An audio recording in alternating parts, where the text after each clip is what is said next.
John sonic 5% വാർഷിക കൂട്ടുപലിശ നിരക്കിൽ 3 വർഷത്തേക്ക് 6 ലക്ഷം രൂപ കടം കൊടുത്തു. 3 വർഷത്തിന് ശേഷം ജോണിന് എത്ര തുക ലഭിക്കും? ഇവിടെ ജോൺ എന്ന വ്യക്തി സോണി എന്നയാൾക്ക് 6 ലക്ഷം രൂപ 3 വർഷത്തിന് കടം കൊടുത്തു. 5% വാർഷിക കൂട്ടുപലിശ രീതിയിലാണ് പലിശ കണക്കാക്കേണ്ടത്. അങ്ങനെയെങ്കിൽ 3 വർഷത്തിന് ശേഷം ജോണിന് എത്ര തുക ലഭിക്കും എന്നാണ് കണ്ടുപിടിക്കേണ്ടത്. 3 വർഷം കഴിയുമ്പോൾ ജോണിന് തിരികെ കൊടുക്കേണ്ടത് 6 ലക്ഷം രൂപയും അതിൻ്റെ 5% നിരക്കിൽ 3 വർഷത്തെ കൂട്ടുപലിശയുമാണ്. അപ്പോൾ കൂട്ടുപലിശ കണക്കാക്കുന്നതിന് നമുക്ക് ഒരു സൂത്രവാക്യമുണ്ട്. P × 1 + R/100 ഇതിൽ P മുതലും 6 പലിശ നിരക്ക് n വർഷങ്ങളുടെ എണ്ണം. ഇവിടെ 3 വർഷമാണ്, അതുകൊണ്ട് n 3 വരും. എന്നിൻ്റെ വാല്യൂ 3 എന്ന് കൊടുക്കണം. അപ്പോൾ 100ൽ 105 നമുക്ക് കണ്ടുപിടിക്കേണ്ടി വരും. അപ്പോൾ അതിലും എളുപ്പം, ഇവിടെ പലതവണ ഗുണനം നടത്തേണ്ടി വരും. അതിലും എളുപ്പം പലിശ നിരക്ക് 5% ആയതുകൊണ്ട് ഓരോ വർഷത്തെ പലിശയായിട്ട് കണ്ടുപിടിക്കുന്നതാണ്. അപ്പോൾ മുതൽ നോക്കുക, 6 ലക്ഷം രൂപയാണ്. മുതൽ മീൻസ് ഇവിടെ കടം കൊടുത്ത തുക 6 ലക്ഷം രൂപയാണ്. അപ്പോൾ ആദ്യ വർഷത്തെ പലിശ എത്ര വരും? ഈ 6 ലക്ഷത്തിൻ്റെ 5%. അവർക്ക് 6 ലക്ഷത്തിൻ്റെ 10% കാണാനായിട്ട് ഇതിലെ ഒരു 0 ഒഴിവാക്കിയാൽ മതി. അതായത് 60,000 വരും 10%. 5% എന്ന് പറഞ്ഞാൽ ഈ 10%ൻ്റെ പകുതി, അതായത് 60,000ൻ്റെ പകുതി. 60,000ൻ്റെ പകുതി 30,000 രൂപ. അപ്പോൾ ആദ്യ വർഷത്തെ പലിശ 30,000 രൂപ. രണ്ടാം വർഷത്തെ മുതൽ എന്ന് പറയുന്നത് ഈ 6 ലക്ഷവും അതിൻ്റെ കൂടെ ഈ 30,000 കൂടെ ചേർന്നതാണ്. അതായത് 6,30,000 രൂപ. ഇനി ഇതിൻ്റെ രണ്ടാം വർഷത്തെ പലിശ എന്ന് പറയുന്നത് ഇതിൻ്റെ 5%. ഓർക്കുക ഇതിൻ്റെ 10% 63,000 അപ്പോൾ 5% കാണാൻ 63,000ൻ്റെ പകുതി എടുക്കുക. ഓർക്കുക 60,000ൻ്റെ പകുതി 30,000-ഉം 3,000ൻ്റെ പകുതി 1,500-ഉം. അപ്പോൾ 31,500 രണ്ടാം വർഷത്തെ പലിശ. മൂന്നാം വർഷത്തെ മുതൽ കാണാൻ 6,30,000 കൂടി ഈ 31,500 കൂടെ ചേർക്കണം. അപ്പോൾ 6,61,500 വരും.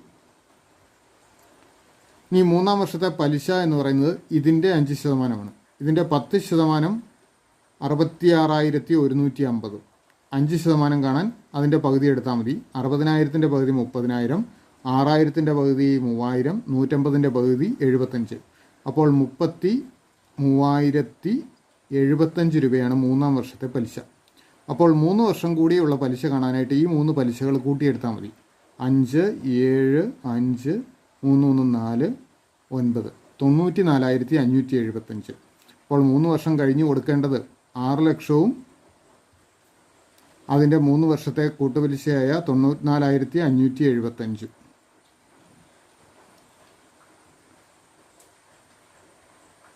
6,94,575 രൂപ. ശരി ഉത്തരം ഓപ്ഷൻ ബി, 6,94,575. ഒരു വസ്തുവിൻ്റെ പകുതി ഭാഗം ഇരട്ടി വിലയ്ക്ക് വിൽക്കുമ്പോൾ ലാഭശതമാനം എത്രയാണ്? ഇവിടെ ഒരു വസ്തുവിൻ്റെ പകുതി ആ വസ്തു വാങ്ങാൻ ചിലവായ തുകയുടെ ഇരട്ടി വിലയ്ക്ക് വിൽക്കുമ്പോൾ ലാഭശതമാനം എത്രയെന്ന് കണ്ടുപിടിക്കണം. നമുക്കൊരു ഉദാഹരണം എടുത്ത് ചെയ്യാം. വസ്തു വാങ്ങാനായിട്ട് 100 രൂപ മുടക്കിയെന്ന് കരുതുക. അങ്ങനെയെങ്കിൽ അതിൻ്റെ ഇരട്ടി വിലയ്ക്കാണ് സാധനം വിൽക്കുന്നത്. അപ്പോൾ 100ൻ്റെ ഇരട്ടി 200 രൂപയ്ക്ക് വിൽക്കുന്നു. ഇനി 200 രൂപയ്ക്ക് ഈ 100 രൂപയ്ക്ക് വാങ്ങിയ മുഴുവൻ സാധനവും വിൽക്കുന്നില്ല, അതിൻ്റെ പകുതിയേ വിൽക്കുന്നുള്ളൂ. അപ്പോൾ ഇതിൻ്റെ പകുതി ഭാഗത്തിന് ചിലവ് എത്ര വരും? 50 രൂപ. അപ്പോൾ 50 രൂപയുടെ സാധനമാണ് 200 രൂപയ്ക്ക് വിൽക്കുന്നത്. അവിടെ ലാഭം എത്രയാണ്? ലാഭം എന്ന് പറയുന്നത് 200 - 50, അതായത് 150 രൂപയാണ് ലാഭം. 50 രൂപ മുടക്കുമ്പോൾ 150 രൂപ ലാഭം കിട്ടും. 150 രൂപ ലാഭം. അപ്പോൾ ലാഭശതമാനം എത്ര വരും? ഓർക്കുക 50ൻ്റെ 3 ഇരട്ടിയാണ് 150. 3 ഇരട്ടി എന്ന് പറഞ്ഞാൽ 300% വരും. ഈ ശതമാനം കാണാനായിട്ട് നമുക്ക് വേറെയും ക്രിയയുണ്ട്. 50ൽ 150 × 100 കണ്ടാലും മതി. പക്ഷെ അതിലും എളുപ്പം ഇത് ഓർക്കുക. 50ൻ്റെ 3 ഇരട്ടിയാണ് 150. 3 ഇരട്ടി എന്ന് പറയുമ്പോൾ 300%. അപ്പോൾ ലാഭശതമാനം 300%. ശരി ഉത്തരം ഓപ്ഷൻ സി. വിരമിച്ച 9 പേരടങ്ങുന്ന ഒരു ഗ്രൂപ്പിൻ്റെ ശരാശരി പ്രായം 64. ഒരു അംഗം ഗ്രൂപ്പ് വിടുമ്പോൾ ശരാശരി പ്രായം 62 കുറയുന്നു. എങ്കിൽ പോയ വ്യക്തിയുടെ പ്രായം എത്രയാണ്? ഇവിടെ 9 ആളുകളുടെ ശരാശരി പ്രായം 64 ആയിരുന്നു. അതിൽ നിന്ന് ഒരാൾ പോയപ്പോൾ ആളുകളുടെ എണ്ണം 8 കുറഞ്ഞു. അപ്പോഴത്തെ ശരാശരി പ്രായം 62. അങ്ങനെയെങ്കിൽ പോയ വ്യക്തിയുടെ പ്രായം എത്രയെന്ന് കണ്ടുപിടിക്കണം. ആളുകളുടെ എണ്ണം കൊണ്ട് അവരുടെ വയസ്സുകളുടെ ശരാശരിയെ ഗുണിച്ചു കഴിഞ്ഞാൽ നമുക്ക് ആ 9 പേരുടെ പ്രായങ്ങളുടെ തുക കിട്ടും. അപ്പോൾ 9 ആളുകളുടെ വയസ്സുകളുടെ തുക കാണണമെങ്കിൽ 9 കൊണ്ട് അവരുടെ വയസ്സുകളുടെ ശരാശരിയായ 64നെ ഗുണിച്ചാൽ മതി. അപ്പോൾ 9 ഗുണം 64 എത്ര വരും? 576 വരും. അതുപോലെ ഒരാൾ പോയപ്പോൾ ആളുകളുടെ എണ്ണം 8ഉം വയസ്സുകളുടെ ശരാശരി 62 അപ്പോൾ 8 ആളുകളുടെ വയസ്സുകളുടെ തുക കാണാൻ 8 കൊണ്ട് 62നെ ഗുണിക്കുക, 496. അപ്പോൾ ആദ്യം ഉണ്ടായിരുന്ന 9 പേരുടെ വയസ്സുകളുടെ തുക 576ഉം അതിൽ നിന്ന് ഒരാൾ പോയപ്പോൾ വയസ്സുകളുടെ തുക അല്ലെങ്കിൽ ഒരാളെ ഒഴിവാക്കി കഴിഞ്ഞപ്പോൾ ബാക്കിയുള്ള ആൾക്കാരുടെ വയസ്സുകളുടെ തുക 496മാണ്. അപ്പോൾ പോയ ആളുടെ പ്രായം കാണാനായിട്ട് ആദ്യം ഉണ്ടായിരുന്ന വയസ്സുകളുടെ തുകയിൽ നിന്നും ബാക്കിയുള്ളവരുടെ വയസ്സുകളുടെ തുക കുറച്ചാൽ മതി. 576ൽ നിന്ന് 496 കുറയ്ക്കുക, 80 എന്ന് കിട്ടും. അപ്പോൾ 80 വയസ്സാണ് പോയ ആൾക്കുള്ളത്. ശരിയുത്തരം ഓപ്ഷൻ ഡി. ഇത് മറ്റൊരു രീതിയിലും ചിന്തിക്കാം. നോക്കുക, 9 പേരുടെ ശരാശരി പ്രായം 64ആണ്. ആ ഗ്രൂപ്പിലെ എല്ലാവർക്കും ഒരേ പ്രായമാണെന്ന് കരുതുക. അതായത് 9 പേർക്കും 64 വയസ്സാണെന്ന് കരുതുക. അപ്പോൾ പോയ ആളുടെ പ്രായവും 64 വരുമല്ലോ. ഇനി ഇയാൾ പോയപ്പോൾ ശരാശരി പ്രായം 62 കുറയുന്നു. അതായത് ബാക്കിയുള്ളവരുടെ എല്ലാം ശരാശരി പ്രായത്തിൽ 2 വയസ്സ് കുറവ് വരുന്നുണ്ട്. അപ്പോൾ ബാക്കിയുള്ളവരുടെ എല്ലാം 2 വയസ്സ് വീതം ഇയാൾ കൊണ്ടുപോയിട്ടുണ്ട്. അപ്പോൾ 8 പേരാണ് ബാക്കിയുള്ളത്. അവരുടെ 2 വയസ്സ് വീതം കൊണ്ടുപോവുകയാണെങ്കിൽ 8 2 16. ഈ 64നോട് കൂടി 16ഉം കൂടി ചേർക്കുക. 64ഉം 16ഉം 80. ഈ രീതിയിൽ ചിന്തിക്കുകയാണെങ്കിൽ കുറച്ചുകൂടി എളുപ്പത്തിൽ നമുക്കിതിൻ്റെ ഉത്തരം കണ്ടുപിടിക്കും. കാരണം ആദ്യം എല്ലാവർക്കും ഒരേ പ്രായമാണെന്ന് കരുതുക. അപ്പോൾ 64. ഇനി ഇയാൾ പോയപ്പോൾ എല്ലാവരുടെയും 2 വയസ്സ് വീതം കൊണ്ടുപോയിട്ടുണ്ട്. ബാക്കിയുള്ള 8 പേരാണുള്ളത്. അപ്പോൾ 8 ഗുണം 2 16 വയസ്സ് കൊണ്ടുപോയി. അതും കൂടി ഇയാളുടെ പ്രായത്തിനോട് ചേർക്കുക. 64 + 16 80 എന്ന് വരും. ശരി ഉത്തരം ഓപ്ഷൻ ഡി 80. 5.25 മീറ്റർ നീളത്തിലും 5.10 മീറ്റർ വീതിയിലുമായി ചതുരാകൃതിയിലുള്ള ഒരു തറ പൂർണ്ണമായും മൂടാൻ ആവശ്യമായ ഏറ്റവും കുറഞ്ഞ സ്ക്വയർ ടൈലുകളുടെ എണ്ണം എത്രയാണ്? ഇവിടെ ഒരു തറയുടെ നീളം 5.25 മീറ്ററും അതിൻ്റെ വീതി 5.10 മീറ്ററുമാണ്. 5.1 മീറ്റർ എന്ന് എഴുതിയാലും മതിയാവും. ഈ തറയിൽ പൂർണ്ണമായും നിരത്താൻ ആവശ്യമായ സ്ക്വയർ ടൈലുകളുടെ ഏറ്റവും കുറഞ്ഞ എണ്ണം എത്രയാണ് എന്നാണ് കണ്ടുപിടിക്കേണ്ടത്. സ്ക്വയർ ടൈലാണ്, സമചതുര ടൈലാണ്. അതായത് ടൈലിൻ്റെ നീളവും വീതിയും തുല്യമായിരിക്കും. നമുക്ക് ആദ്യം ആ ടൈലിൻ്റെ അളവ് എത്രയെന്ന് കണ്ടുപിടിക്കണം. ഇവിടെ അളവ് നൽകിയിട്ടില്ല.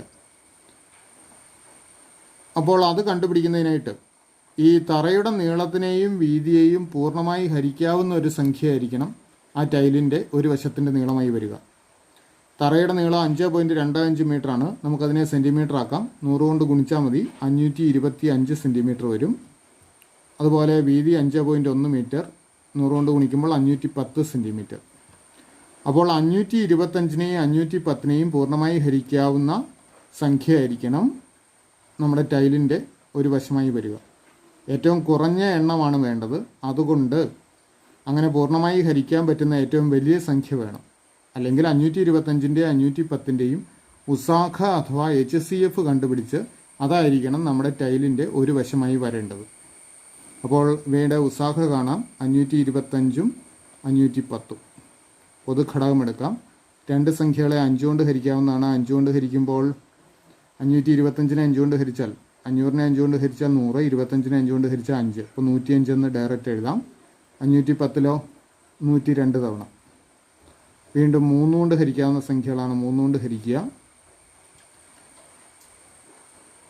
105നെ 3 കൊണ്ട് ഹരിച്ചാൽ 35. 102നെ 3 കൊണ്ട് ഹരിച്ചാൽ 34. അപ്പോൾ ഇനി പൊതുഘടകമില്ല. അപ്പോൾ നമുക്ക് ഉസാഖ കാണാനായിട്ട് ഇത് തമ്മിൽ ഗുണിച്ചാൽ മതി. അതായത് 5 ഗുണം 3 15. അപ്പോൾ ഈ 2 സംഖ്യകളെ ഹരിക്കാൻ പറ്റുന്ന ഏറ്റവും വലിയ സംഖ്യ 15 ആണ്. അതുകൊണ്ട് നമ്മുടെ ടൈലിൻ്റെ ഒരു വശത്തിൻ്റെ നീളം 15 സെൻറ്റിമീറ്റർ ആയിട്ട് എടുക്കണം. അപ്പോൾ ഇനി ടൈലുകളുടെ എണ്ണം കണ്ടുപിടിക്കണം. അപ്പോൾ 15 ഗുണം 15 ആണ് ടൈലിൻ്റെ അളവ്. അപ്പോൾ നമുക്ക് ടൈലിൻ്റെ എണ്ണം കണ്ടുപിടിക്കാൻ 525 ഗുണം 510/15 × 15 മതി. ഇവിടെ ഡയറക്റ്റായിട്ട് ഡിവൈഡ് ചെയ്യുന്നതാണ് എളുപ്പം. 525-നെ 15 കൊണ്ട് ഹരിക്കുക, അതുപോലെ 510-നെ 15 കൊണ്ട് ഹരിക്കുക. ഇവിടെ 525-നെ 15 കൊണ്ട് ഹരിച്ചാൽ നമുക്ക് ഇവിടെ കിട്ടിയ ഈ വാല്യൂ ആയ 35 ആയിരിക്കും കിട്ടുക. അതുപോലെ 510-നെ 15 കൊണ്ട് ഹരിച്ചു കഴിഞ്ഞാൽ 34 ആയിരിക്കും കിട്ടുക. 35 × 34 കണ്ടാൽ മതി. 35 × 34 35 × 34 ഗുണിച്ച് കഴിയുമ്പോൾ 1190 എന്ന് വരും. ശരി ഉത്തരം ഓപ്ഷൻ എ 1190. ഇപ്പോൾ ഹെലന് 41 വയസ്സും മകൾക്ക് 9 വയസ്സുമാണ്. എത്ര വർഷം കഴിഞ്ഞ് ഹെലന് മകളുടെ 3 ഇരട്ടി പ്രായം ഉണ്ടാകും? അപ്പോൾ ഹെലന് ഇപ്പോൾ 41 വയസ്സുണ്ട്, മകൾക്ക് 9 വയസ്സുണ്ട്. എത്ര വർഷം കഴിയുമ്പോൾ ഹെലന് മകളുടെ 3 ഇരട്ടി പ്രായം ആകും എന്നാണ് കണ്ടുപിടിക്കേണ്ടത്. അപ്പോൾ ഈ തന്നിട്ടുള്ള ഓപ്ഷൻസിൽ ഏതോ ഒരെണ്ണമാണ് നമ്മുടെ സംഖ്യ. നമുക്ക് തൽക്കാലം അറിയില്ലാത്ത ആ സംഖ്യ എക്സ് എന്ന് വിളിക്കാം. അപ്പോൾ എക്സ് വർഷം കഴിയുമ്പോൾ ഹെലന് മകളുടെ 3 ഇരട്ടി പ്രായം ഉണ്ടാകുമെന്ന് കരുതുക. എക്സ് വർഷം കഴിയുമ്പോൾ ഹെലൻ്റെ പ്രായം 41 + എക്സും മകളുടെ പ്രായം 9 + എക്സും ആവും. അപ്പോൾ 41 + എക്സ് എന്ന് പറയുന്നത് 9 + എക്സിൻ്റെ 3 ഇരട്ടി ആവണം. അല്ലെങ്കിൽ 3 × 9 + എക്സ് = 41 + എക്സ് ആകുന്ന വിധത്തിൽ എക്സിൻ്റെ വാല്യൂ എത്രയെന്നാണ് കണ്ടുപിടിക്കേണ്ടത്. നമുക്കിത് ഗുണിക്കാം. 3 × 9 27 + 3 × എക്സ് 3x = 41 + എക്സ് എന്ന് വരും. നമുക്ക് എക്സിൻ്റെ വാല്യൂ കണ്ടുപിടിക്കണം. അതുകൊണ്ട് 27-നെ വലതുവശത്തേക്ക് കൊണ്ടുപോകുന്നു, ഈ എക്സിനെ ഇടതുവശത്തേക്ക് കൊണ്ടുപോകുന്നു. അപ്പോൾ ഇവിടെ 3x ഈ +x ഇവിടെ വരുമ്പോൾ -x ആവും. = 41 - 27 എന്നും വരും. 3x ൽ നിന്ന് x കുറച്ചാൽ 2x 2x = 41 ൽ നിന്ന് 27 കുറച്ചാൽ 14, അല്ലെങ്കിൽ x = 7. അപ്പോൾ 7 വർഷം കഴിയുമ്പോൾ ഹെലന് മകളുടെ 3 ഇരട്ടി പ്രായം ഉണ്ടാവും. ശരി ഉത്തരം ഓപ്ഷൻ സി. ഇനി ഈ രീതിയിൽ എക്സ് ഉപയോഗിക്കാതെയും തന്നിട്ടുള്ള ഓപ്ഷൻസ് നോക്കി വേണമെങ്കിലും നമുക്ക് ഉത്തരത്തിലെത്താം. ഓർക്കുക, നമുക്ക് കണ്ടുപിടിക്കേണ്ട സംഖ്യ ഇതിലൊരെണ്ണമാണ്. ഇതിലേതാണോ ഉത്തരം ആ ഉത്തരം 41-നോട് കൂട്ടിക്കഴിയുമ്പോൾ അത് 3-ൻ്റെ ഒരു ഗുണിതമായി മാറിയേ പറ്റുള്ളൂ. കാരണം മകളുടെ 3 ഇരട്ടി പ്രായമാണ് അന്നുണ്ടാവേണ്ടത്. 41-നോട് 3 കൂട്ടിക്കഴിഞ്ഞ് കഴിഞ്ഞാൽ 44 വരുന്നത്. ഇത് 3-ൻ്റെ ഗുണിതമല്ല. അക്കങ്ങളുടെ തുക 3-ൻ്റെ ഗുണിതമാണോ എന്ന് നോക്കിയാൽ മതി. 41-നോട് 5 കൂട്ടിയാൽ 46, ഇതും 3-ൻ്റെ ഗുണിതമല്ല. 41 7 48. അപ്പോൾ 7 കൂട്ടിയാൽ 48 3-ൻ്റെ ഗുണിതമാണ്. 8 4 12 3-ൻ്റെ ഗുണിതമാണല്ലോ. അതുകൊണ്ട് അപ്പോൾ 3-ൻ്റെ ഗുണിതമായി വരും 7 കൂട്ടിക്കഴിഞ്ഞാൽ. അപ്പോൾ ഇത് മാത്രം നമ്മൾ ചെക്ക് ചെയ്താൽ മതി. 41 7 48 വയസ്സ് ഹെലനുണ്ടാവും. മകൾക്കോ 9 7 16 വയസ്സും ഉണ്ടാവും. 16-ൻ്റെ 3 ഇരട്ടിയാണ് 48. അപ്പോൾ ഈ രീതിയിൽ ഓപ്ഷൻസ് ചെക്ക് ചെയ്ത് വേണമെങ്കിൽ നമുക്ക് ഉത്തരത്തിലെത്താം. ഒരു ഗണിത പരീക്ഷയിൽ വിജയശതമാനം 87.5% ആകെ 7 വിദ്യാർത്ഥികൾ പരാജയപ്പെട്ടാൽ എത്ര വിദ്യാർത്ഥികൾ പരീക്ഷ എഴുതിയിട്ടുണ്ടാകും? ഇവിടെ വിജയശതമാനം 87.5% നൽകിയിട്ടുണ്ട്. അപ്പോൾ പരാജയപ്പെട്ടവരുടെ ശതമാനമോ? പരാജയപ്പെട്ടവരുടെ ശതമാനം കാണാൻ 100-ൽ നിന്നും 87.5 കുറച്ചാൽ മതി. 100 - 87.5 കാണുക. അപ്പോൾ നമുക്ക് 12.5 എന്ന് കിട്ടും. അതായത് 12.5% ആൾക്കാരാണ് പരാജയപ്പെട്ടത്. ഈ 12.5%-ൻ്റെ എണ്ണമാണ് 7 എന്ന് നൽകിയിരിക്കുന്നത്. അങ്ങനെയെങ്കിൽ ആകെ എത്ര വിദ്യാർത്ഥികൾ പരീക്ഷ എഴുതിയിട്ടുണ്ടാകും എന്നാണ് കണ്ടുപിടിക്കേണ്ടത്. ഒരു സംഖ്യയുടെ 12.5% അല്ലെങ്കിൽ ആകെ വിദ്യാർത്ഥികളുടെ 12.5% 7ആണ്. അപ്പോൾ ആകെ വിദ്യാർത്ഥികളുടെ എണ്ണം കണ്ടുപിടിക്കണമെങ്കിൽ നമുക്ക് 100% എത്രയെന്ന് കണ്ടുപിടിക്കണം. 12.5% 7ആണെങ്കിൽ 100% എങ്ങനെ കണ്ടുപിടിക്കാം? ഓർക്കുക, 12.5-ൻ്റെ ഇരട്ടിയാണ് 25. അപ്പോൾ 25% എന്ന് പറയുന്നത് 7-ൻ്റെ ഇരട്ടിയായ 14 ആയിരിക്കും. 25-നെ 4 കൊണ്ട് ഗുണിച്ചാൽ 100 ആയി. അപ്പോൾ 100% എന്ന് പറയുന്നത് 14 × 4 56. അപ്പോൾ പരീക്ഷ എഴുതിയിട്ടുള്ള കുട്ടികളുടെ എണ്ണം 56 ആയിരിക്കും. ശരി ഉത്തരം ഓപ്ഷൻ ബി. 5 പുരുഷന്മാരോ 12 സ്ത്രീകളോ അടങ്ങുന്ന ഒരു സംഘത്തിന് ഒരു പ്രത്യേക ജോലി 78 ദിവസം കൊണ്ട് പൂർത്തിയാക്കാൻ കഴിയുമെങ്കിൽ 5 പുരുഷന്മാരും 12 സ്ത്രീകളും ഒരുമിച്ച് പ്രവർത്തിച്ചാൽ അതേ ജോലി പൂർത്തിയാക്കാൻ എത്ര സമയമെടുക്കും? ഇവിടെ 5 പുരുഷന്മാരോ 12 സ്ത്രീകളോ അടങ്ങുന്ന ഒരു സംഘത്തിന് ഒരു ജോലി പൂർത്തിയാക്കാൻ 78 ദിവസം വേണം എന്നാണ് നൽകിയിരിക്കുന്നത്. അവർക്ക് 5 പുരുഷന്മാരോ 12 സ്ത്രീകളോ അങ്ങനെയാണ് നൽകിയിരിക്കുന്നത്. അതായത് 5 പുരുഷന്മാരും 12 സ്ത്രീകളും, അത് രണ്ടും 2 ഗ്രൂപ്പാണ്. ഈ 2 ഗ്രൂപ്പിനും ജോലി പൂർത്തിയാക്കാൻ 78 ദിവസം മതി. അപ്പോൾ 5 പുരുഷന്മാരാണെങ്കിലും 78 ദിവസം കൊണ്ട് ജോലി പൂർത്തിയാകും. 12 സ്ത്രീകൾ വർക്ക് ചെയ്താലും ജോലി 78 ദിവസം കൊണ്ട് പൂർത്തിയാകും. അപ്പോൾ 5 പുരുഷന്മാർ ഒരു ദിവസം ചെയ്യുന്ന ജോലി 12 സ്ത്രീകൾ ഒരു ദിവസം ചെയ്യുന്ന ജോലിക്ക് തുല്യമായിരിക്കും. കാരണം 2 ഗ്രൂപ്പിനും ജോലി പൂർത്തിയാക്കാൻ വേണ്ട ദിവസങ്ങളുടെ എണ്ണം തുല്യമാണ്. ഇനി രണ്ടാമത്തെ സെക്ഷനിൽ പറഞ്ഞിരിക്കുന്നത് 5 പുരുഷന്മാരും 12 സ്ത്രീകളും ഒരുമിച്ച് പ്രവർത്തിച്ചാൽ, ഈ 2 ഗ്രൂപ്പ് ഒരുമിച്ച് പ്രവർത്തിച്ചാൽ ജോലി പൂർത്തിയാക്കാൻ എത്ര സമയം എടുക്കുമെന്നാണ് കണ്ടുപിടിക്കേണ്ടത്. അപ്പോൾ 2 ഗ്രൂപ്പ് ഒരുമിച്ച് പ്രവർത്തിച്ചു കഴിഞ്ഞാൽ ഒരു ദിവസം ഇരട്ടി ജോലി തീരും. വല്ല ഒരു ഗ്രൂപ്പ് തന്നെയാണെങ്കിൽ 78 ദിവസം വേണം. 2 ഗ്രൂപ്പും ഒരു ദിവസം ചെയ്യുന്ന ജോലി തുല്യമായതുകൊണ്ട് 2 ഗ്രൂപ്പ് ഒരുമിച്ച് പ്രവർത്തിച്ചാൽ ഒരു ദിവസം ഇരട്ടി ജോലി ചെയ്ത് തരും. അപ്പോൾ ദിവസങ്ങളുടെ എണ്ണം പകുതിയാവും. അപ്പോൾ 78ൻ്റെ പകുതി ദിവസങ്ങൾ മതിയാവും ജോലി പൂർത്തിയാക്കാൻ. 78ൻ്റെ പകുതി 39. ശരി ഉത്തരം ഓപ്ഷൻ ബി 39. ഒരു ജോമെട്രി പ്രോഗ്രഷൻ്റെ 5ാമത്തെ പദവും 8ാമത്തെ പദവും യഥാക്രമം 27ഉം 729ഉമാണ്. അതിൻ്റെ 11ാമത്തെ പദം എന്താണ്? അപ്പോൾ ഇതിന് ഉത്തരം കണ്ടുപിടിക്കണമെങ്കിൽ ജോമെട്രി പ്രോഗ്രഷൻ്റെ അല്ലെങ്കിൽ സമഗുണിത പ്രോഗ്രഷൻ്റെ n-ാം പദം കണ്ടുപിടിക്കുന്നതിനുള്ള സൂത്രവാക്യം അറിയണം.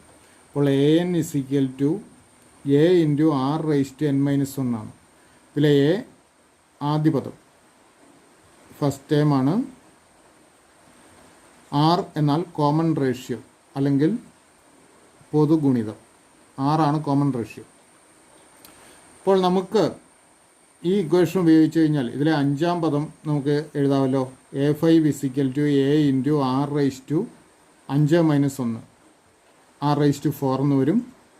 a8 എന്ന് പറയുന്നത് 8ാം പദം. 8ാം പദം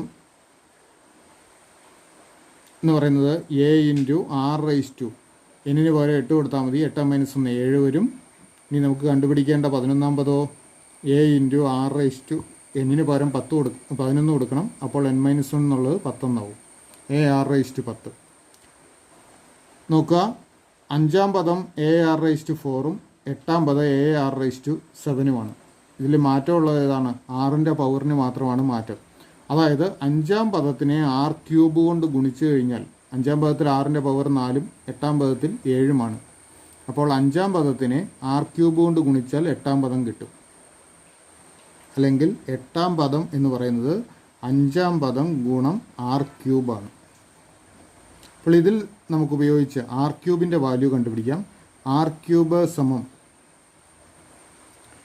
8ാം പദം ബൈ 5ാം പദം. 8ാം പദം എത്രയാണ്? 729 ബൈ 5ാം പദം 27. അവർക്ക് 27ൻ്റെ സ്ക്വയറാണ് 729. അതുകൊണ്ട് ഡയറക്റ്റായിട്ട് 27 എന്ന് തന്നെ എഴുതാം. 729നെ 27 കൊണ്ട് ഹരിച്ചാൽ 27 തന്നെ. ഇനി 11ാം പദം നോക്കുക. 8ാം പദത്തിൽ a r⁷ ഉം 11ാം പദം a r⁻10ഉമാണ്. ഇവിടെയും 6ൻ്റെ പവറിലെ വ്യത്യാസമുള്ളൂ. 7 എന്നുള്ളത് 10ആയി. അതായത് 8ാം പദത്തിനെ r³ കൊണ്ട് ഗുണിച്ചു കഴിഞ്ഞാൽ 11ാം പദം കിട്ടും. അപ്പോൾ 11ാം പദം കിട്ടാനായിട്ട് 8ാം പദത്തിനെ r³ കൊണ്ട് ഗുണിച്ചാൽ മതി. 8ാം പദം നമുക്കറിയാം 729. അതിനെ r³ വാല്യൂവും കണ്ടുപിടിച്ചു 27. ഗുണിച്ചാൽ മതി. 729നെ 27 കൊണ്ട് ഗുണിച്ചു കഴിയുമ്പോൾ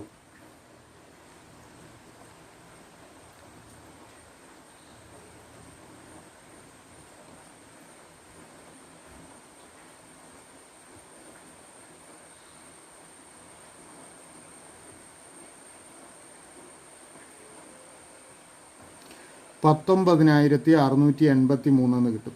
അപ്പോൾ 11ാം പദം 19,683. ശരി ഉത്തരം ഓപ്ഷൻ എ. 0.004 എത്ര മടങ്ങ് വലുതാണ് 0.18? അപ്പോൾ ഉത്തരം സിമ്പിളാണ്. 0.004 ഏത് സംഖ്യ കൊണ്ട് ഗുണിച്ചാൽ 0.18 കിട്ടും എന്ന് കണ്ടുപിടിച്ചാൽ മതി. അപ്പോൾ അതറിയുന്നതിനായിട്ട് 0.18നെ 0.004 കൊണ്ട് ഹരിക്കുക. 0.18 ബൈ 0.004. ഇപ്പോൾ ഇവിടെ ന്യൂമറേറ്ററിലെ ഡെസിമൽ പോയിൻറ്റ് വലതുവശത്ത് 2 അക്കവും ഡിനോമിനേറ്ററിലെ ഡെസിമൽ പോയിൻറ്റ് വലതുവശത്ത് 3 അക്കവും ഉണ്ട്. നമുക്ക് ഡെസിമൽ പോയിൻറ്റ് ഒഴിവാക്കാം. ഇവിടെ ഡെസിമൽ പോയിൻറ്റ് വലതുവശത്ത് 3 അക്കങ്ങളുള്ളതുകൊണ്ട് 1000 കൊണ്ട് അംശത്തിനെയും ഛേദത്തിനെയും ഗുണിക്കുക. 1000 കൊണ്ട് ഗുണിക്കാനായിട്ട് ഡെസിമൽ പോയിൻറ്റ് വലത്തോട്ട് 3 സ്ഥാനം മാറ്റിയാൽ മതി. ഇപ്പോൾ മുകളിലും താഴെയും ഗുണിക്കണം. ഇവിടെ മുകളിൽ ഡെസിമൽ പോയിൻറ്റ് വലതുവശത്ത് 2 അക്കമേ ഉള്ളൂ. അപ്പോൾ 1000 കൊണ്ട് ഗുണിക്കുമ്പോൾ 3 സ്ഥാനം മാറണം. അപ്പോൾ ഒരു 0 കൂടെ ചേർക്കുക, 180 എന്നാവും. ഡിനോമിനേറ്ററിലെ ഡെസിമൽ പോയിൻറ്റ് 4ൻ്റെ ഇവിടെ വരും, അതായത് 4 എന്ന് തന്നെ വരും. 180നെ 4 കൊണ്ട് ഹരിച്ചാൽ 45. അപ്പോൾ ഉത്തരം 45. ശരി ഉത്തരം ഓപ്ഷൻ ഡി. ഒരു വാട്ടർ ബോട്ടിലിന് 15 രൂപ വിലയുണ്ട്. അതിൽ കുപ്പിയുടെയും വെള്ളത്തിൻ്റെയും വില ഉൾപ്പെടുന്നു. വെള്ളത്തിന് കുപ്പിയേക്കാൾ 12 രൂപ കൂടുതലാണെങ്കിൽ കുപ്പിയുടെ വില എത്രയാണ്? ഒരു കുപ്പി വെള്ളത്തിന് 15 രൂപ വിലയുണ്ട്. ഇത് വെള്ളത്തിൻ്റെയും കുപ്പിയുടെയും വില ഒന്നിച്ച് ആണ് 15 രൂപ. വെള്ളത്തിന് കുപ്പിയേക്കാൾ 12 രൂപ കൂടുതലാണെങ്കിൽ കുപ്പിയുടെ വില എത്രയെന്ന് കണ്ടുപിടിക്കണം. നമുക്ക് കണ്ടുപിടിക്കേണ്ടത് കുപ്പിയുടെ വിലയാണ്. അത് നമുക്ക് എക്സ് എന്നെടുക്കാം. ഇനി ഇവിടെ തന്നിട്ടുള്ളൊരു കാര്യം, വെള്ളത്തിന് കുപ്പിയേക്കാൾ 12 രൂപ കൂടുതലാണ്. കുപ്പിയുടെ വില എക്സ് എന്നെടുത്താൽ വെള്ളത്തിൻ്റെ വില എക്സ് പ്ലസ് 12 ആയിരിക്കും. വെള്ളത്തിന് കുപ്പിയേക്കാൾ 12 രൂപ കൂടുതലാണെന്ന് തന്നിട്ടുള്ളത് കൊണ്ട്. ഇനി വെള്ളത്തിൻ്റെയും കുപ്പിയുടെയും കൂടി ആകെ വില 15 രൂപയാണ്. അപ്പോൾ ഈ എക്സും എക്സ് പ്ലസ് 12ഉം കൂടെ കൂട്ടിക്കഴിഞ്ഞാൽ നമുക്ക് 15 രൂപ വരണം. അങ്ങനെയെങ്കിൽ എക്സിൻ്റെ വാല്യൂ കണ്ടുപിടിച്ചാൽ നമ്മുടെ ഉത്തരമായി. എക്സും കൂടെ കൂട്ടുക, 2x. അപ്പോൾ 2x പ്ലസ് 12 സമം 15 എന്ന് വരും. 2x പ്ലസ് 12 15 ആണെങ്കിൽ 2x എത്ര വരും? 15 മൈനസ് 12 അഥവാ 3 എന്ന് വരും. 2x 3 ആണെങ്കിൽ എക്സ് 3/2 അല്ലെങ്കിൽ 3ൻ്റെ പകുതി 1.5. അപ്പോൾ എക്സിൻ്റെ വാല്യൂ 1.5 അല്ലെങ്കിൽ കുപ്പിയുടെ വില 1.5 രൂപയാണ്. ശരി ഉത്തരം ഓപ്ഷൻ എ, ₹1.5. ആദ്യ 100 എണ്ണൽ സംഖ്യകൾ എഴുതിയാൽ 8 എത്ര തവണ ആവർത്തിക്കും? അപ്പോൾ 1 മുതൽ 100 വരെ എഴുതുമ്പോൾ 8 എന്ന അക്കം എത്ര തവണ എഴുതേണ്ടി വരും എന്നാണ് കണ്ടുപിടിക്കേണ്ടത്. അപ്പോൾ 100 വരെയുള്ള എണ്ണൽ സംഖ്യകളിൽ 8 യൂണിറ്റ് പ്ലേസിലും അതുപോലെ 10ൻ്റെ സ്ഥാനത്തും വരാം. അതായത് ഒറ്റയുടെ സ്ഥാനത്തും അക്കം വരാം, 10ൻ്റെ സ്ഥാനത്തെ അക്കമായിട്ടും 8 വരാം. അപ്പോൾ ഒറ്റയുടെ സ്ഥാനത്തെ അക്കമായിട്ട് 8 വരുന്ന സംഖ്യകൾ ഏതൊക്കെയാണ്? 8, 18, 28, 38, 48, 58, 68, 78, 88, 98. ഇത്രയും സംഖ്യകളിൽ യൂണിറ്റ് പ്ലേസിൽ 8 വരുന്നുണ്ട്. എത്ര എണ്ണം ഉണ്ട്? 10 എണ്ണം. ഇതിനകത്ത് 88-ൽ 10ൻ്റെ സ്ഥാനത്തുമുണ്ട്, അത് നമുക്ക് വേറെ എണ്ണിയെടുക്കാം. ഇനി 10ൻ്റെ സ്ഥാനത്ത് 8 വരുന്നത് ഏതൊക്കെയാണ്? 80 മുതൽ 89 വരെയുള്ള 10 സംഖ്യകളിലാണ് 10ൻ്റെ സ്ഥാനത്ത് 8 വരുന്നത്. അപ്പോൾ യൂണിറ്റ് പ്ലേസിൽ 10 തവണ എഴുതണം, 10ൻ്റെ സ്ഥാനത്തും 10 തവണ എഴുതണം. ടോട്ടൽ 10 പ്ലസ് 10 20 തവണ 8 എഴുതേണ്ടി വരും. ശരി ഉത്തരം ഓപ്ഷൻ ഡി, 20. കൂട്ടത്തിൽ പെടാത്ത സംഖ്യ ഏത്?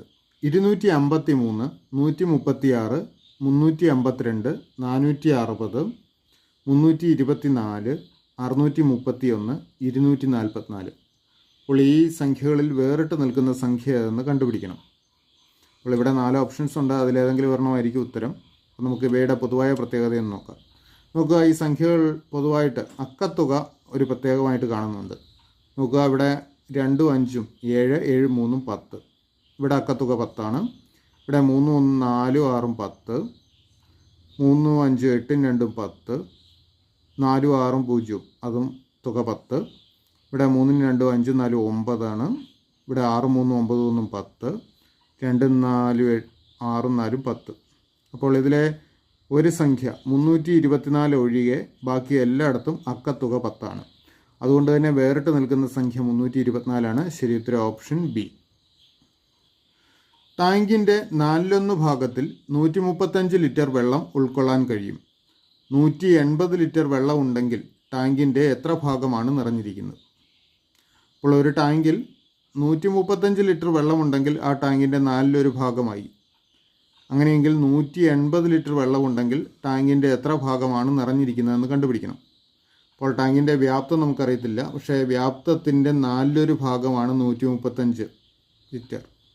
വ്യാപ്തത്തിൻ്റെ 1/4 135 ലിറ്ററാണ്. 1/4 ഭാഗം 135 ലിറ്റർ ആണെങ്കിൽ ടാങ്കിൻ്റെ വ്യാപ്തം എന്ന് പറയുന്നത് 135 ലിറ്ററിൻ്റെ 4 ഇരട്ടി ആയിരിക്കും. അതായത് വ്യാപ്തം സമം 135 ഗുണം 4 ആയിരിക്കും. ഇതാണ് വ്യാപ്തം. ഇത് ഗുണിച്ച് കണ്ടുപിടിക്കേണ്ട കാര്യമില്ല. നമുക്ക് അടുത്ത സ്റ്റെപ്പ് സിംപ്ലിഫിക്കേഷൻ ചെയ്യുമ്പോൾ അത് ക്യാൻസൽ ചെയ്ത് പോകാം. ഇനി 180 ലിറ്റർ വെള്ളമുണ്ടെങ്കിൽ ടാങ്കിൻ്റെ എത്ര ഭാഗമാണ് നിറഞ്ഞിരിക്കുന്നതെന്ന് കണ്ടുപിടിക്കണം. അതായത് വ്യാപ്തത്തിൻ്റെ എത്ര ഭാഗമാണ് 180 ലിറ്റർ എന്ന് കണ്ടുപിടിച്ചാൽ മതി. നമ്മൾ വ്യാപ്തം 135 ഗുണം 4 എന്ന് എഴുതി. അപ്പോൾ അതിൻ്റെ എത്ര ഭാഗമാണ് 180 എന്ന് കണ്ടാൽ മതി. അതായത് 135 ഗുണം 4 ന്യൂമറേറ്ററായിട്ട് 180 എഴുതുക. ഈ ഫ്രാക്ഷൻ സിംപ്ലിഫൈ ചെയ്ത് കഴിഞ്ഞാൽ നമുക്ക് ഉത്തരമായി. അപ്പോൾ 180നെ 4 കൊണ്ട് ഡിവൈഡ് ചെയ്യാവുന്ന സംഖ്യയാണ്. 4 കൊണ്ട് ഡിവൈഡ് ചെയ്ത് കഴിഞ്ഞാൽ 45 എന്ന് കിട്ടും. ഇനി 135ഉം 45ഉം അതും ഡിവൈഡ് ചെയ്യാം. 45 ഗുണം 3 ആണ് 135. അപ്പോൾ 45 ഉപയോഗിച്ച് അംശവും ഛേദവും ഡിവൈഡ് ചെയ്യുന്നു. അപ്പോൾ ഇവിടെ 1ഉം ഇവിടെ 3ഉം വരും. അതായത് 1/3 എന്ന് കിട്ടും. അപ്പോൾ വ്യാപ്തത്തിൻ്റെ 1/3 ഭാഗമാണ് 180 ലിറ്റർ. 1/3 ഭാഗമാണ് നിറഞ്ഞിരിക്കുന്നത്. ശരി ഉത്തരം ഓപ്ഷൻ ബി. ശ്രേണിയിലെ അടുത്ത സംഖ്യ കണ്ടെത്തുക. 1, 6, 13, 24, 41 ഡാഷ്. അപ്പോൾ ഈ തന്നിരിക്കുന്ന സംഖ്യാശ്രേണിയിലെ അടുത്ത പദം എന്ന് കണ്ടെത്തണം. അപ്പോൾ ഇത് കണ്ടെത്താനായിട്ട് നമുക്ക് ആദ്യം ഈ പദങ്ങൾ തമ്മിലുള്ള ബന്ധം നോക്കാം. നോക്കുക, 1നോട് 5 കൂട്ടിയതാണ് 6. 6നോട് 7 കൂട്ടിയാൽ 13ആയി. 13നോട് 11 കൂട്ടിയതാണ് 24. 24നോട് 17 കൂട്ടിയതാണ് 41. അപ്പോൾ ഈ കൂട്ടിയിരിക്കുന്ന സംഖ്യകൾ ഒരു ശ്രേണിയാണ്. അതൊന്ന് നോക്കുക. 5നോട് 2 കൂട്ടിയാൽ 7ആയി. 7നോട് 4 കൂട്ടിയാൽ 11ആയി. 11നോട് 6 കൂട്ടിയതാണ് 17. അപ്പോൾ അടുത്ത് കൂട്ടേണ്ടത് എത്രയാണ്? 2, 4, 6. അപ്പോൾ അടുത്ത് വരേണ്ടത് 8 ആണ്. അപ്പോൾ 17നോട് 8 കൂട്ടിയാൽ 17 8 25. അപ്പോൾ 25 ആണ് ഇവിടെ 41നോട് കൂട്ടേണ്ടത്. 41ഉം 25ഉം കൂടെ കൂട്ടിയാൽ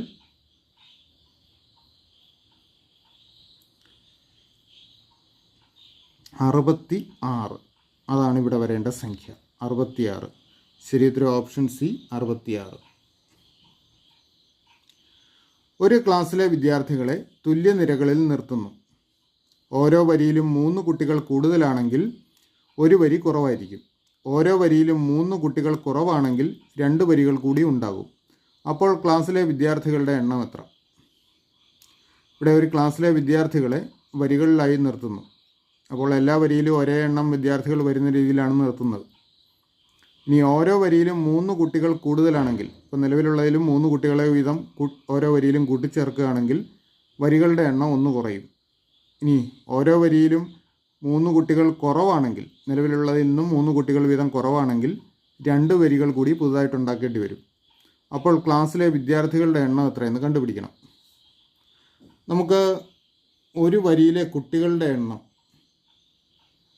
നിലവിലുള്ളത് എക്സ് എന്നെടുക്കാം. അതുപോലെ വരികളുടെ എണ്ണം വൈ എന്നെടുക്കാം. അങ്ങനെയെങ്കിൽ ആകെ കുട്ടികൾ എത്ര വരും? ആകെ കുട്ടികളെ എങ്ങനെ കണ്ടുപിടിക്കും?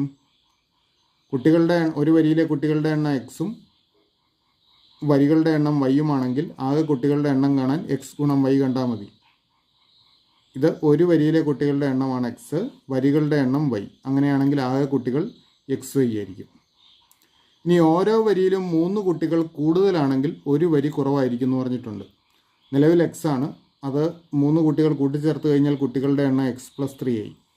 അപ്പോൾ വരികളുടെ എണ്ണം 1 കുറയും. നിലവിലുണ്ടായിരുന്ന വരികളുടെ എണ്ണം വൈ ആയിരുന്നു, അത് വൈ മൈനസ് 1 ആവും. ഇപ്പോഴും ആകെ കുട്ടികളുടെ എണ്ണത്തിൽ മാറ്റം ഉണ്ടാവില്ല. ഇവിടെ ആകെ കുട്ടികളുടെ എണ്ണം എത്ര വരും? X plus 3 into y minus 1 വരും. ഒരു വരിയിലെ കുട്ടികളുടെ എണ്ണത്തിനെ വരികളുടെ എണ്ണം കൊണ്ട് ഗുണിക്കുന്നു. X plus 3 into y minus 1. ഓർക്കുക, എക്സ് വൈയും ഈ x plus 3 into y minus 1ഉം തുല്യമായിരിക്കണം. കാരണം ആകെ കുട്ടികളെല്ലാം ഇപ്പോഴും ഒരു കണക്കാണല്ലോ. അപ്പോൾ ഇവിടെ നിന്ന് നമുക്കൊരു ഇക്വേഷൻ എഴുതാം. X plus 3 into y-1 equal to XY ആയിരിക്കണം. ഏത് രീതിയിൽ നിർത്തിക്കഴിഞ്ഞാലും കുട്ടികളുടെ ആകെ എണ്ണം തുല്യമായി വരണം. ഇത് സിംപ്ലിഫൈ ചെയ്യാം. സിംപ്ലിഫൈ ചെയ്യുമ്പോൾ x കൊണ്ട് y-1 ഓരോന്നിനെയും ഗുണിക്കണം. x × y XY. ഇനി x × -1 -x. അതുപോലെ 3 കൊണ്ട് ഇവിടെ ഗുണിക്കുന്നു. 3y 3 × -1 -3 ഈക്വൽ ടു XY എന്ന് വരും. നോക്കുക, XY രണ്ടിടത്തും ഉണ്ട്. അത് നമുക്ക് ക്യാൻസൽ ചെയ്യാം. ഇത് ക്യാൻസൽ ചെയ്ത് കഴിയുമ്പോൾ ഇവിടെ 0 വരണം, കാരണം ഒന്നുമില്ലാതെ പോകാൻ പറ്റില്ല. ഇനി അതുപോലെ ഈ -x ഉണ്ടോ, -x നമുക്ക് വലതുവശത്തേക്ക് കൊണ്ടുപോകാം.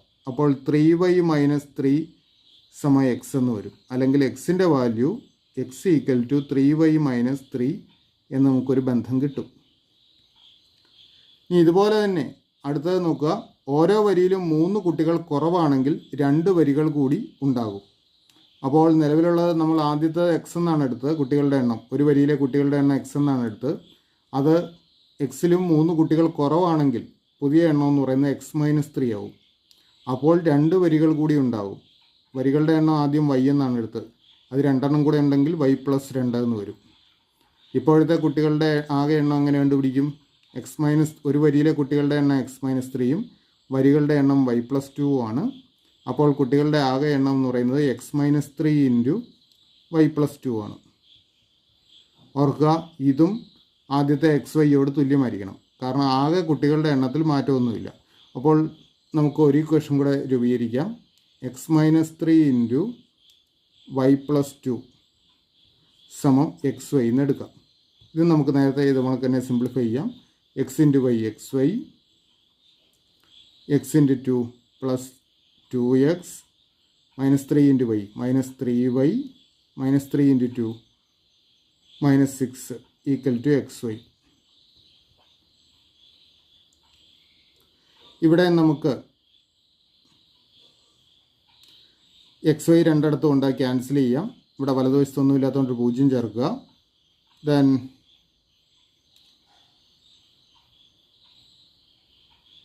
2x - 3y -6 ഈക്വൽ ടു 0 എന്ന് കിട്ടും. അല്ലെങ്കിൽ നമുക്ക് ഈ -6നെ വലതുവശത്തേക്ക് കൊണ്ടുപോകാം. അല്ലെങ്കിൽ 2x - 3y ഈക്വൽ ടു -6 വലതുവശത്ത് ചെല്ലുമ്പോൾ 6. നമ്മൾ നേരത്തെ എക്സിൻ്റെ വാല്യൂ ഇവിടെ കണ്ടുപിടിച്ച് വെച്ചിട്ടുണ്ട്, 3y - 3. അപ്പോൾ 2xൻ്റെ സ്ഥാനത്ത് 2xൽ എക്സിൻ്റെ സ്ഥാനത്ത് നമുക്ക് 3y - 3 എന്ന് കൊടുക്കാം. അപ്പോൾ 2 × എക്സിൻ്റെ സ്ഥാനത്ത് 3y - 3 -3y ഈക്വൽ ടു 6 എന്ന് വരും. 2 കൊണ്ട് ഇതിനെ ഗുണിക്കുന്നു. 6y 2 × -3 -6 -3y = 6 എന്ന് വരും. അവർക്ക് -6നെ കൂടെ അപ്പുറയോട്ട് കൊണ്ടുപോകാം. 6y നിന്ന് 3y കുറച്ചാൽ 3y.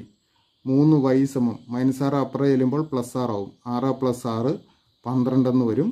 അല്ലെങ്കിൽ വൈയുടെ വാല്യൂ 3y ആണ് 12, y = 12/3 = 4 എന്ന് കിട്ടും. അപ്പോൾ നമുക്ക് വരികളുടെ എണ്ണം 4 എന്നായി. ഇനി എക്സിൻ്റെ വാല്യൂ കിട്ടാൻ ഇതിനകത്ത് വൈയുടെ വാല്യൂ കൊടുത്താൽ മതി ഈ ഇക്വേഷനകത്ത്. അപ്പോൾ x ഈക്വൽ ടു 3 × 4 -3 എന്ന് വരും. അതായത് 3 4 12, 12 നിന്ന് 3 കുറച്ച് 9. അപ്പോൾ ഒരു വരിയിലെ കുട്ടികളുടെ എണ്ണം 9ഉം വരികളുടെ എണ്ണം 4ഉം. 9 4 36. അപ്പോൾ ആകെ കുട്ടികളുടെ എണ്ണം 36. ശരിയുത്തരം ഓപ്ഷൻ ബി. 85 × 87 × 89 × 91 × 95 × 96നെ 100 കൊണ്ട് ഹരിക്കുമ്പോൾ ശിഷ്ടം എത്രയാണ്? ഇവിടെ 6 സംഖ്യകളുടെ ഗുണനഫലത്തിനെ 100 കൊണ്ട് ഹരിക്കുമ്പോൾ ശിഷ്ടം എത്രയെന്ന് കണ്ടുപിടിക്കണം. ഒരു സംഖ്യയെ 100 കൊണ്ട് ഹരിക്കുമ്പോൾ ശിഷ്ടമായി കിട്ടുന്നത് ആ സംഖ്യയുടെ 1ൻ്റെയും 10ൻ്റെയും സ്ഥാനത്ത് വരുന്ന അക്കങ്ങളാണ്. അവസാന 2 അക്കങ്ങൾ, അല്ലെങ്കിൽ 1ൻ്റെയും 10ൻ്റെയും സ്ഥാനത്ത് വരുന്ന അക്കങ്ങളാണ്. ഇനി തന്നിരിക്കുന്ന ഓപ്ഷൻ നോക്കുക. 0 1 2 4 ഇതെല്ലാം ഒറ്റയക്ക സംഖ്യകളാണ്. ഓപ്ഷൻസിൽ അങ്ങനെ ഒറ്റയക്ക സംഖ്യകൾ വരുമ്പോൾ ഈ ഗുണനഫലത്തിനെ 100 കൊണ്ട് ഹരിക്കുമ്പോൾ ശിഷ്ടമായി വരുന്നത് അതിൻ്റെ 1ൻ്റെ സ്ഥാനത്തെ അക്കമാണെന്ന് നമുക്ക് അനുമാനിക്കാം. 10ൻ്റെ സ്ഥാനത്തെ അക്കം കൂടി ഉണ്ടായിരുന്നെങ്കിൽ ഓപ്ഷൻസിൽ 2 അക്ക സംഖ്യകൾ വന്നേനെ. ഇവിടെ ഒറ്റയക്ക സംഖ്യകൾ മാത്രമേ ഉള്ളൂ. അതുകൊണ്ട് ഈ ഗുണനഫലത്തിനെ 100 കൊണ്ട് ഹരിക്കുമ്പോൾ ശിഷ്ടമായി വരുന്നത് ആ ഗുണനഫലത്തിൻ്റെ ഒന്നിൻ്റെ സ്ഥാനത്തെ അക്കമാണ്. അപ്പോൾ ഈ ഗുണനഫലത്തിൻ്റെ ഒന്നിൻ്റെ സ്ഥാനത്തെ അക്കം കണ്ടുപിടിച്ചാൽ നമുക്ക് ഉത്തരം കിട്ടും. അപ്പോൾ ഇതിൻ്റെ ഒന്നിൻ്റെ സ്ഥാനത്തെ അക്കം കണ്ടുപിടിക്കണമെങ്കിൽ ഈ സംഖ്യകളിലെ ഒന്നിൻ്റെ സ്ഥാനത്തെ അക്കങ്ങൾ ഗുണിച്ചു നോക്കിയാൽ മതി. അതായത് 5 ഗുണം 7 ഗുണം 9 ഗുണം 1 ഗുണം 5 ഗുണം 6 ഇത് ഗുണിച്ച് നോക്കി ആ ഗുണനഫലത്തിൽ ഒന്നിൻ്റെ സ്ഥാനത്തെ അക്കം എത്രയെന്ന് നോക്കിയാൽ മതി. അപ്പോൾ ഇവിടെ ഒരു കാര്യം ശ്രദ്ധിക്കേണ്ടത് നോക്കുക, 5 ഗുണം 6 ഉണ്ട്. 5 ഗുണം 6 എത്രയാണ്? 30 അപ്പോൾ ഈ ഗുണനഫലം എന്ത് തന്നെ ആയിക്കോട്ടെ അതിനെ 30 കൊണ്ടാണ് ഗുണിക്കുന്നത്. 30 കൊണ്ട് ഗുണിച്ചാൽ 30 എന്ന് പറയുന്നത് 10ൻ്റെ ഗുണിതമാണ്. അപ്പോൾ 3 ഗുണം 10 അപ്പോൾ ഈ ഗുണനഫലത്തിനെ എന്ത് തന്നെ ആയാലും അതിനെ 3 കൊണ്ട് ഗുണിച്ച് അതിനെ 10 കൊണ്ട് ഗുണിക്കുന്നു. ഒരു സംഖ്യയെ 10 കൊണ്ട് ഗുണിച്ചു കഴിഞ്ഞാൽ അതിൻ്റെ യൂണിറ്റ് പ്ലേസിൽ അല്ലെ ഒന്നിൻ്റെ സ്ഥാനത്ത് വരുന്ന അക്കം 0 ആയിരിക്കും. അപ്പോൾ ഈ ഗുണനഫലത്തിൻ്റെ ഒന്നിൻ്റെ സ്ഥാനത്തെ അക്കം 0 വരും. ശരിയുത്തരം ഓപ്ഷൻ എ 0. ABCDEF എന്നീ 2 മൂന്നക്ക സംഖ്യകളിൽ ABCDEF എന്നിവ വ്യത്യസ്തമായ പൂജ്യമല്ലാത്ത അക്കങ്ങളാണ്. കൂടാതെ ABC പ്ലസ് DEF സമം 1111 എങ്കിൽ A plus B plus C plus D plus E plus Fൻ്റെ മൂല്യം എന്താണ്? ഇവിടെ 2 മൂന്നക്ക സംഖ്യകൾ നൽകിയിരിക്കുന്നു. ABC മറ്റൊന്ന് DEF. ഈ മൂന്നക്ക സംഖ്യകളിലെ അക്കങ്ങളാണ് എയും ബിയും സിയും ഡിയും ഇയും എഫും ഒക്കെ. ഈ ഇവയെ സംബന്ധിച്ചൊരു കാര്യം പറഞ്ഞിട്ടുണ്ട്, ഇവ വ്യത്യസ്തമാണ്, അതുപോലെ ഇതിലൊന്നുപോലും പൂജ്യമല്ല. അപ്പോൾ ഈ 2 സംഖ്യകളിലെ വ്യത്യസ്തമായ പൂജ്യമല്ലാത്ത അക്കങ്ങളാണ് എയും ബിയും സിയും ഡിയും ഇയും എഫും. കൂടാതെ ഈ സംഖ്യകളുടെ തുക നൽകിയിട്ടുണ്ട്. ABC പ്ലസ് DEF സമം 1111 നൽകിയിട്ടുണ്ട്. അങ്ങനെയെങ്കിൽ A plus B plus C plus D plus E plus എഫിൻ്റെ വാല്യൂ എത്രയെന്ന് കണ്ടുപിടിക്കണം. അതായത് ഇതിൽ നൽകിയിരിക്കുന്ന ഈ 6 അക്കങ്ങളുടെ തുക എത്രയെന്ന് കണ്ടുപിടിക്കണം. അപ്പോൾ അക്കത്തുക കണ്ടുപിടിക്കാനായിട്ട് നമുക്ക് ഈ സംഖ്യകളുടെ തുക കണ്ടുപിടിക്കുന്ന ക്രിയ എന്ന് നോക്കാം. ഇതിലൊന്നുപോലും പൂജ്യമല്ല എന്നുള്ള കാര്യം ഓർക്കുക. അപ്പോൾ സിയും എഫും കൂടെ കൂട്ടിക്കഴിയുമ്പോൾ 11 വന്നാലേ നമുക്ക് ഇവിടെ 1 എഴുതാൻ പറ്റുള്ളൂ. സിയും എഫും കൂടെ കൂട്ടുമ്പോൾ 11 വന്നാലേ ഇവിടെ 1 എഴുതുള്ളൂ. അപ്പോൾ സി പ്ലസ് എഫ് 11 നമുക്ക് അനുമാനിക്കാം. സി പ്ലസ് എഫ് 11 അപ്പോൾ സി പ്ലസ് എഫ് 11 വരുമ്പോൾ ഇവിടെ 1 എഴുതുന്നു. ശിഷ്ടമായ 1 ഈ ലൈനിൽ എഴുതണം. ഇനിയോ ഇ പ്ലസ് ബി പ്ലസ് 1 ഇവിടെ നമ്മൾ എഴുതുന്നത്. ഇയും ബിയും ഒന്നും കൂടെ കൂട്ടുമ്പോൾ 11 വന്നാലേ നമുക്കിവിടെ 1 എഴുതാൻ പറ്റുള്ളൂ. ഇയും ബിയും ഒന്നും കൂടെ കൂട്ടുമ്പോൾ 11 വരുന്നതുകൊണ്ടാണ് ഇവിടെ 1 എഴുതുന്നത്. അപ്പോൾ ഇയും ബിയും ഒന്നും കൂടെ കൂട്ടുമ്പോൾ 11 വരുമെങ്കിൽ ഇയും ബിയും കൂടെ കൂട്ടിയാൽ എത്ര വരണം? 10 വരണം. അപ്പോൾ ബി പ്ലസ് ഇ അത് 10 അനുമാനിക്കുക. അപ്പോൾ 1ഉം ബിയും ഇയും കൂടെ കൂട്ടിയപ്പോൾ 11 വന്നു. അതിൻ്റെ 1 ഇവിടെ എഴുതി. വീണ്ടും ശിഷ്ടം 1 ഉണ്ട്. ആ 1 ഇവിടെ എഴുതുന്നു. അപ്പോൾ ഇനി അടുത്തത് എന്താണ്? 1ഉം എയും ഡിയും കൂടെ കൂട്ടിയാണ് ഇവിടെ എഴുതുന്നത്. ഈ 1ഉം എയും ഡിയും കൂടെ കൂട്ടി ഇവിടെ 11 എഴുതിയിട്ടുണ്ട്. അപ്പോൾ ഡിയും എയും 1ഉം കൂടെ കൂട്ടിയപ്പോൾ 11 കിട്ടിയെങ്കിൽ ഡിയും എയും കൂടെ കൂട്ടുമ്പോൾ 10 കിട്ടണം. അതായത് എ പ്ലസ് ഡി സമം 10. നോക്കുക, നമ്മുടെ 6 അക്കങ്ങളും ഈ ഇടതുവശത്ത് വന്നിട്ടുണ്ട്. ഈ 3 ലൈനിലായിട്ട് നമ്മൾ എഴുതിയിട്ടുണ്ട്. അപ്പോൾ ഈ 6 അക്കങ്ങളുടെ തുക കണ്ടുപിടിക്കാനായിട്ട് നമുക്ക് ഈ 3 സംഖ്യകളുടെ തുക കണ്ടാൽ മതി. 10ഉം 10ഉം 11, 10ഉം 10ഉം 20ഉം 11ഉം 31. അതായത് A plus B plus C plus D plus E plus F അതിൻ്റെ വാല്യൂ 31. ശരിയുത്തരം ഓപ്ഷൻ ഡി. കൃത്യമായ ഒരു ക്ലോക്ക് രാവിലെ 8 മണി കാണിക്കുന്നു. ഉച്ച കഴിഞ്ഞ് 2 മണി കാണിക്കുമ്പോൾ മണിക്കൂർ സൂചി എത്ര ഡിഗ്രി കറങ്ങും? അതായത് രാവിലെ 8 മണി മുതൽ ഉച്ച കഴിഞ്ഞ് 2 മണി വരെ ആകുമ്പോൾ 8 മണി മുതൽ 2 മണി വരെയുള്ള സമയം കൊണ്ട് ഒരു ക്ലോക്കിൻ്റെ മണിക്കൂർ സൂചി എത്ര ഡിഗ്രി കറങ്ങും എന്ന് കണ്ടുപിടിച്ചാൽ മതി. 8 മണി മുതൽ 2 മണി വരെ എത്ര മണിക്കൂറുകളുണ്ട്? 8 മുതൽ 12 വരെ 4 മണിക്കൂർ, 12 മുതൽ 2 വരെ 2 മണിക്കൂർ.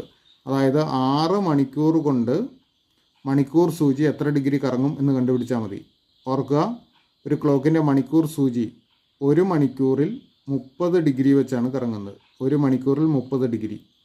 അപ്പോൾ 6 മണിക്കൂർ കൊണ്ട് കറങ്ങുന്നത് അളവ് കണ്ടുപിടിക്കാൻ, കോണളവ് കണ്ടുപിടിക്കാൻ 6 ഗുണം 30 കണ്ടാൽ മതി. 6 ഗുണം 30 180 ഡിഗ്രി കറങ്ങും. ശരി ഉത്തരം ഓപ്ഷൻ ഡി. ഇതല്ലെങ്കിൽ ഒരു ക്ലോക്കിൻ്റെ പിക്ചർ ആലോചിച്ച് കഴിഞ്ഞ് കഴിഞ്ഞാൽ നമുക്കിത് കിട്ടും. അവർക്ക് രാവിലെ 8 മണി എന്ന് പറഞ്ഞു കഴിഞ്ഞാൽ ഏകദേശം ഈ പൊസിഷനിലായിരിക്കും. ഉച്ച കഴിഞ്ഞ് 2 മണിയാകുമ്പോൾ മണിക്കൂർ സൂചി കറങ്ങി ഇതിന് നേരെ എതിർവശത്താണ് 2 വരുന്നത്. 8-ന് നേരെ എതിർവശത്താണ് 2 വരുന്നത്. അപ്പോൾ സൂചി നേരെ എതിർവശത്ത് വരണമെങ്കിൽ അത് 180 ഡിഗ്രി കറങ്ങണം. അർദ്ധവൃത്തമാണ്, 180 ഡിഗ്രി കറങ്ങണം. ഈ രീതിയിൽ ആലോചിച്ചാലും നമുക്ക് ഉത്തരം കിട്ടും. ശരി ഉത്തരം ഓപ്ഷൻ ഡി, 180 ഡിഗ്രി. ഒരു ക്ലോക്കിൽ 5 മണി അടിക്കാൻ 8 സെക്കൻഡ് എടുക്കും. അതേ ക്ലോക്കിൽ 10 മണി അടിക്കാൻ എത്ര സെക്കൻഡ് എടുക്കും? ഇത്തരം ചോദ്യങ്ങൾക്ക് ഉത്തരം കാണാനായിട്ട് നമ്മൾ ഈ മണി അടിക്കാനുള്ള ഇടവേളകളുടെ എണ്ണവുമായി ബന്ധിപ്പിച്ചാണ് ഉത്തരം കണ്ടുപിടിക്കുന്നത്. ഓർക്കുക, 5 മണി അടിക്കണമെങ്കിൽ 5 തവണ മണി അടിക്കും. ഈ 5 പ്രാവശ്യം മണി അടിക്കണമെങ്കിൽ അതിനിടയ്ക്ക് 4 ഇടവേള ഉണ്ടാവണം. അപ്പോൾ 4 ഇടവേളകളുടെ സമയമാണ് 8 സെക്കൻഡ് എന്ന് എടുക്കുന്നത്. 4 ഇടവേളകളുടെ 5 പ്രാവശ്യം മണി അടിക്കുമ്പോൾ അതിനിടയ്ക്ക് 4 ഇടവേളകൾ ഉണ്ടാവും. ആ 4 ഇടവേളകളുടെ സമയം 8 സെക്കൻഡ് എന്ന് എടുക്കും. അങ്ങനെയെങ്കിൽ ഒരു ഇടവേളയ്ക്ക് എത്ര സെക്കൻഡ് വേണം? 4 എണ്ണത്തിന് 8 സെക്കൻഡെങ്കിൽ ഒരു ഇടവേളയ്ക്ക് 2 സെക്കൻഡ് സമയം വെച്ച് വേണ്ടി വരും. ഇനി 10 പ്രാവശ്യം മണിയടിക്കണം, 10 മണി അടിക്കണമെങ്കിൽ 10 പ്രാവശ്യം മണി അടിക്കണമെങ്കിൽ അതിനിടയ്ക്ക് 9 ഇടവേളകൾ വേണ്ടി വരും. 9 ഇടവേളകൾ. ഒരു ഇടവേളയ്ക്ക് 2 സെക്കൻഡ് സമയം വെച്ച് 9 ഇടവേളയ്ക്ക് 9 ഗുണം 2 18 സെക്കൻഡ് സമയം വേണ്ടി വരും. അപ്പോൾ ശരി ഉത്തരം ഓപ്ഷൻ സി, 18. ഒരു ക്യൂ തുടങ്ങുമ്പോൾ നിങ്ങൾ 2 അറ്റത്തു നിന്നും 9ാമത്തെ വ്യക്തിയാണ് എങ്കിൽ ആ ക്യൂവിൽ ആകെ എത്ര പേരുണ്ട്? ഇവിടെ ഒരാളുടെ തന്നെ മുൻപിൽ നിന്നും ബാക്കിൽ നിന്നുമുള്ള സ്ഥാനങ്ങളാണ് നൽകിയിരിക്കുന്നത്. ഫ്രണ്ടിൽ നിന്നും 9ാമത്തെ ആളാണ്, ബാക്കിൽ നിന്നും 9ാമത്തെ ആളാണ്.